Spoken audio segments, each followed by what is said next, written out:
Now see what you've done? I'm sorry, Johnny. I didn't mean to do it. Son, that wreck was all your fault.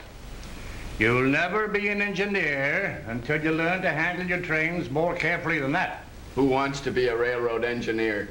I'd rather be a racing driver with a car that can go places. Now, just a minute, my boy. Whether you know it or not, you are an engineer right now. Him? An engineer like you, Grandpa? What do you mean? You're as much of an engineer as I am, Tom. And you're running a train of your own every day. Your right-of-way is the open highway on the city street. Your stations are your home, the school, and the stores. Your locomotive is the engine of the car you drive. Your Pullman is the body of your car where your passengers ride. Just like the railroads, you have warning signs to help you make a safe run. Your signals are the traffic lights which guide you along every section. In fact, nearly every railroad safety signal is represented along your way. And of course, the engineer is you. So you see, you are an engineer, though you may not realize it. And because the railroads have set such marvelous records for safety at high speeds, you certainly ought to follow the example of the locomotive engineers. These men drive hundreds of thousands of miles, night and day, summer and winter, year in and year out, making their great safety records. In the last few years, the power and speed of trains have increased tremendously. But the engineers, following the same safety rules they've always observed, have made the railroads safer than ever before. Today, motor cars are faster and more powerful than they used to be.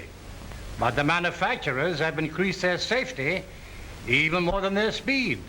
Brakes have been made wider and more positive. Safer bodies are of solid steel with turret tops.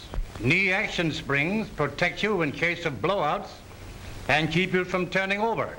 So when sane, sensible driving rules are followed, these modern cars are a lot safer than the slower cars of yesterday. Now, railroad engineers know that while equipment today is safer and roads vastly improved, the biggest factor in safety is the driver, who uses his skill and intelligence in driving. The safe driver always obeys the traffic signals, even when he can't see anything coming. He knows that disregard of a slow signal or an attempt to beat the red light is always dangerous. So he always allows plenty of room to stop. Then, when he gets the signal to go, the safe driver doesn't spurt ahead at the first glow of the light. He waits until he is sure that the way is clear before he starts. Even though he is a little behind schedule, he doesn't try to make up time in congested districts. He knows that he is responsible for the most precious cargo in the world, human life. His passengers have placed their lives in his hands. He never forgets this responsibility, never takes chances, but keeps uppermost only one thought: safety. After a long or unusually hard trip, he takes his engine in for a service checkup. This not only keeps it in good shape and lengthens its life, but it helps to retain the safety that was built in when it was new. Sure, all those things are important, but what's that got to do with me? Every one of those things applies to you in your personal driving. You have rules to follow, just as an engineer does when he takes his train out for a run. The engineer of a slow freight never holds up traffic on his section. He pulls over to a siding and lets the faster passenger trains pass. If he has to stop, he gets on the siding so he won't block the right-of-way.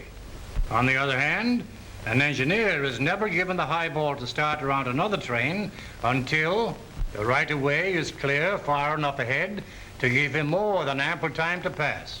And of course, no engineer ever crosses another right-of-way without being absolutely certain there are no other trains approaching. Where there are parallel tracks, you never see engineers racing each other to the switch. They observe the courtesies of the road. The engineer knows that every train he passes is handled by an experienced and competent driver. The motorist does not have this advantage, so he must be doubly careful.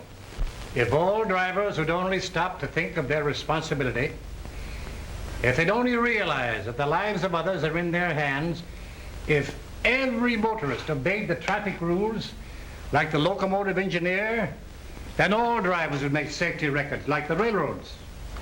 Gee, Grandpa, I never thought about it that way. But you don't need to worry about my driving anymore. I'm going to run my car like a real engineer. Yeah, and you better be more careful with my trains, too.